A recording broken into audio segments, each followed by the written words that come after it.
Okay, thank you. I have one more quick question regarding assaults. And I'm not sure who can answer this. Do we have assaults in our bathrooms or our locker rooms regularly? I would hope not, but I would like clarification. To my knowledge, we don't have any records of assaults occurring in our restrooms. Or, okay, so, Thank you. So my memory, which I think is pretty good on this topic, going back to October of 2016 when 1040 was first brought to the board and did not pass, and then in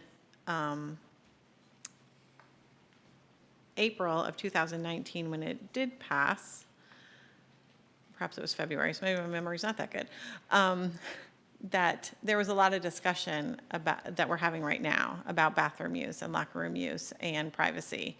Have we had any issues involving transgender students in our bathrooms or locker rooms since the passage of 1040?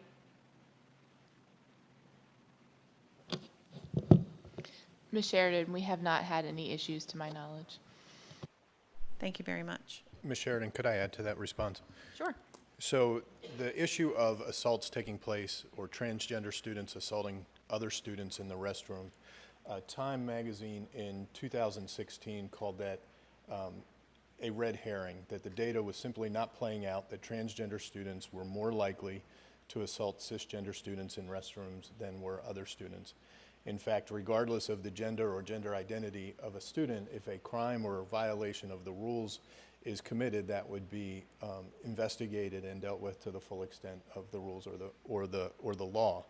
So that was Time magazine calling that a red herring, just that it's not happening.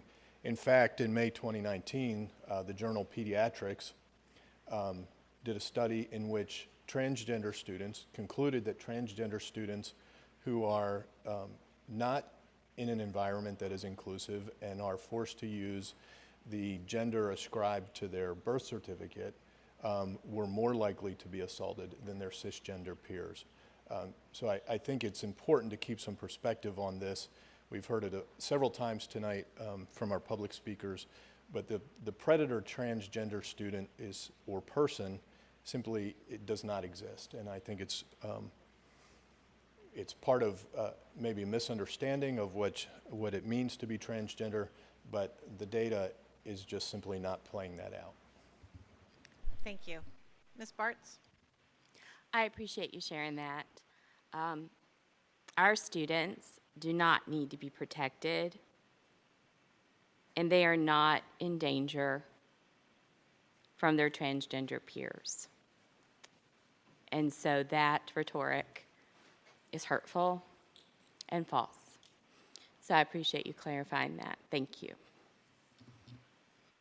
Mr. Morse? I could not disagree more. I think that all of our students need to be protected, and I'm flummoxed that a board member would say that our children don't need to be protected. And I'm not saying they need to be protected from specifically a transgendered student. I'm talking about, in generalities, our children must be protected. That's our job.